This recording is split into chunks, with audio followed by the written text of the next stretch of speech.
Pourquoi vous êtes ici aujourd'hui, en cette fin de semaine? En fait, toute la semaine, on fait la tournée Cochrane, Smooth Rock Falls, Kapuskasing, Hearst, puis Dubreuilville. Aujourd'hui, on est à Dubreuilville. Par la magie des ondes, on est avec vous. Oui. Puis ce qu'on fait, en fait, c'est qu'on vient visiter des entreprises pour parler du projet Aventure Nord, puis s'assurer que les entreprises touristiques du nord de l'Ontario, de cette portion-là là, du nord-est, sont prêtes à accueillir les amateurs de sport motorisé. Il y a un projet qui est né il y a 2 ans, le fruit d'une collaboration des 5 municipalités que j'ai nommées. Et puis l'objectif, c'est d'attirer des amateurs de sport motorisé du Québec dans notre région pour pouvoir profiter de tout ce qu'on a à offrir, de toutes les terres de la couronne et des 4 saisons aussi. Là.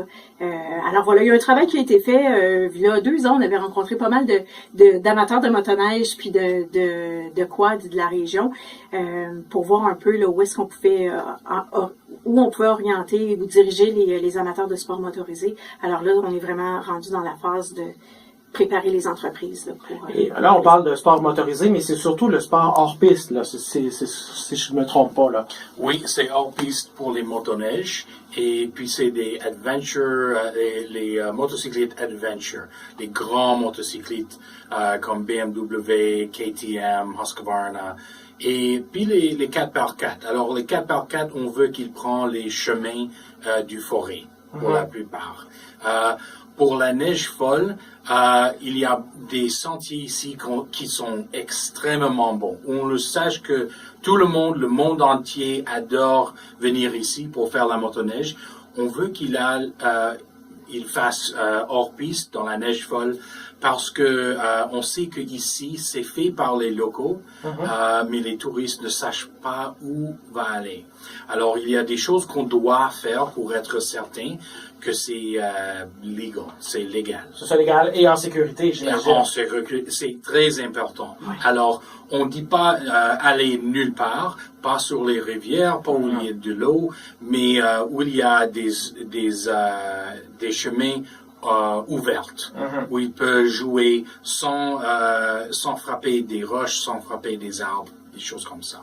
D'accord. Et je pense que ce sport-là est de plus en plus populaire. Hein? Extrêmement. Ça monte toujours. La motoneige, la démographique, ça vieillit. C'est plus âgé. Et les gens qui font la neige folle, ils sont plus jeunes. Alors, on doit les attirer à faire ça. OK. Et qu'est-ce qui attire les jeunes à vouloir faire le hors-piste? Parce que il me semble que quand on est dans les pistes, on est en sécurité, on sait où on s'en va. Le hors-piste, là, on sait pas toujours où on s'en va. C'est justement ça qui est le fun. Oui, c'est l'adrénaline. Exactement, ouais. Dans un mot. Et puis, je pense que c'est un peu la même chose aussi pour les amateurs de motocyclettes enduro, aussi motocyclettes d'aventure qui sont des véhicules un peu plus solides. Les gens aiment l'adrénaline, ils aiment avoir un sentiment d'aventure, justement, d'aller découvrir des nouveaux paysages, avoir l'impression qu'ils voient quelque chose que personne d'autre avait vu avant. Que c'est les seuls qui l'ont vu. Oui, on sait qu'ici, il y a pas mal de locaux qui l'ont vu. Oui, mais à part les locaux. Et là, vous avez fait une belle carte. J'ai vu qu'il y a une carte qui a été préparée, et ça, j'imagine que monsieur, madame, tout le monde va pouvoir avoir accès à cette carte-là. Absolument, il y en a à la Chambre de commerce à Kapuskasing, il y en a dans les commerces, si on parle de la zone couverte par les stations, là, il y a à Smooth Rock Falls, il y en a chez Smoothies, il y en a dans les hôtels, il y en a à la Chambre de commerce à Kapuskasing. Ici, on en a laissé aussi à Hearst, on en a laissé au Centre Innovo, au Centre Gilles Gagnon, et puis dans les commerces, chez les concessionnaires aussi, il y en a. On peut consulter aussi la carte, puis tous les circuits qui ont été répertoriés sont disponibles sur aventurenord.ca. Okay. Et puis il y a une page Facebook aussi avec des liens là, pour... Et sur cette carte-là, j'imagine qu'il a fallu que quelqu'un fasse les sentiers un par un. C'est comme ça que ça s'est passé? Oui. Ah, c'est une belle job, hein? Ouais, c'est pas mal. Ça a été fait au cours des 2 dernières années, ça? Oui, c'est pas moi qui l'a fait. Malheureusement? Non, malheureusement, vraiment. Mais c'est un sport assez dur sur la corde. Alors, pour faire tout ça, ça doit être dans des sections.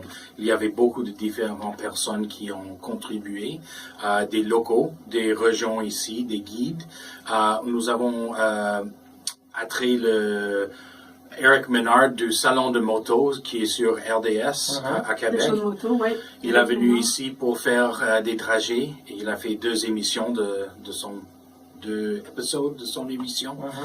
Est-ce que c'est des épisodes qui ont déjà passé ou qui vont passer? Non, ils sont déjà passés. Ah, il y en a d'autres, je pense, qui sont en train de se préparer. Je veux pas Oui, vendre la oui. promesse. Mais il y a des émissions, elles sont disponibles en ligne. Je sais qu'on a fait de la promotion aussi sur la page Facebook, fait que ça peut se retrouver en faisant le film. Mais je pense que toutes les émissions du show de moto sont sur YouTube, sont faciles à trouver. Là. Alors si on va dans un engin de recherche, puis on tape le show de moto Nord de l'Ontario, on va pouvoir trouver ça. Ouais. Et là, les personnes que vous rencontrez cette semaine, c'est quoi leur comment qu'ils prennent ça là? Et est-ce qu'ils sont heureux de voir la carte ou ils ont des gros points d'interrogation dans leur figure? Comment c'est leur perception? Positif. Oui, c'est positif. C'est vraiment une nouvelle clientèle qu'on cherche à attirer. C'est une clientèle qui est hautement compatible avec ce qu'on a à offrir, avec qui on est comme personne aussi, qui on est comme région, par la francophonie, parce qu'on mise beaucoup sur la francophonie. On a vraiment un double attrait ici, là, c'est les sports motorisés, puis c'est une bonne façon de faire découvrir notre francophonie aussi auprès des... tu sais, il faut souvent rappeler aux Québécois là, qu'il y a des francophones en Ontario puis dans le nord de l'Ontario. Ben oui. Alors, non, en général, c'est super positif. Là, 2 ans, quand on avait fait une première tournée là, pour déterminer où est-ce qu'on ferait passer les gens, quels seraient les circuits, on a eu à répondre à plus de questions à ce moment-là. Mais je pense qu'une fois que les gens comprennent qu'est-ce que c'est comme projet, bon, les gens doivent passer par les sentiers de motoneige, acheter leur droit d'accès. Fait qu'il y a du positif vraiment là, à plusieurs niveaux. Là, tout le monde est gagnant à participer à ce genre d'activité-là.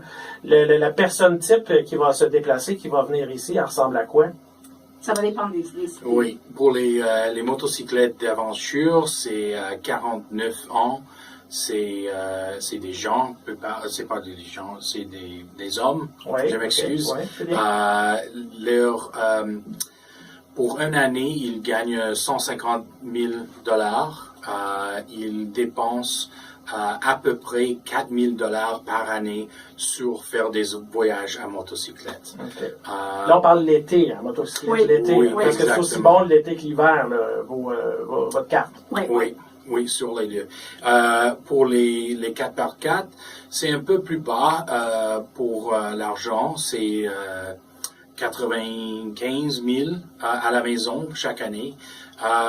C'est des jeans et des t-shirts. C'est pas fancy. C'est pas ils dépensent pas aussi tant que les motocyclistes. Okay. Pour les motoneiges, motoneige, c'est vraiment des gens plus jeunes qui vont se lancer dans la poudreuse. À la trentaine? Oui, trentaine. Ça prend quand même les sous pour acheter. Ben oui, c'est ça, pour acheter la machine, pour acheter l'ensemble de motoneige qui match avec la machine. Oui, ça c'est important, sinon ça fonctionne pas. Oui, absolument. Fait que ça aussi, c'est une clientèle qui a un peu plus qui a des revenus un peu plus. Parce que j'écoutais tantôt, vous nous disiez que c'est des hautes gammes, des motos BMW, parce que c'est des motos c'est des engins qui coûtent extrêmement cher. Ouais. Les personnes sont prêtes à investir énormément. Et moi, je suis pas sûr d'avoir une BMW, là, vous allez me dire ça, que je serais prêt à aller m'aventurer dans le bois. Eux autres, ça leur dérange pas. Les véhicules sont faits pour ça. C'est ça. C'est ça, l'attrait. OK. Pas tout, mais il y a un certain partie de la marque qui est spécifiquement pour les bois. OK. Et en terminant, est-ce qu'il y a des objectifs que vous voulez atteindre? Est-ce qu'on s'est fixé un plan dans les prochaines années? Pour le moment, nous, ce qu'on fait, c'est qu'on va cibler 25 entreprises dans la région, donc 5 par communauté, pour s'assurer qu'elles sont motorcycle friendly, on dit en jargon, mais pour s'assurer qu'ils sont prêts à accueillir finalement ce marché-là. Dans le futur, évidemment, il y a des projets de développement pour Aventure Nord. On est vraiment au début de ce projet-là, même si ça fait 2 ans qu'il y a du travail qui se fait, mais il y a vraiment des projets de grandeur, là, parce que c'est vraiment un marché en croissance. Oui. Donc, il y a énormément de potentiel à ce niveau-là. Oui. Et aller plus loin, c'est quoi qu'il y aurait de plus à faire dans la communauté pour accueillir ou attirer plus de monde? Mais je pense qu'au niveau local, c'est important que les gens soient au courant du projet, qu'ils sachent qu'est-ce que c'est, comment accueillir ces gens-là aussi. C'est pour ça qu'on va visiter les entreprises, mais on est arrêté aussi dans les concessionnaires pour que les gens prennent connaissance de la carte, savent où est-ce qu'on veut orienter les gens. c'est important qu'il y ait une connaissance du projet, même si on s'adresse à des gens de l'extérieur, il faut qu'il y ait une connaissance. Oui, localement parlant, parce qu'il faut accueillir ce beau monde-là, puis en prendre soin. Merci beaucoup et bon retour dans le Sud.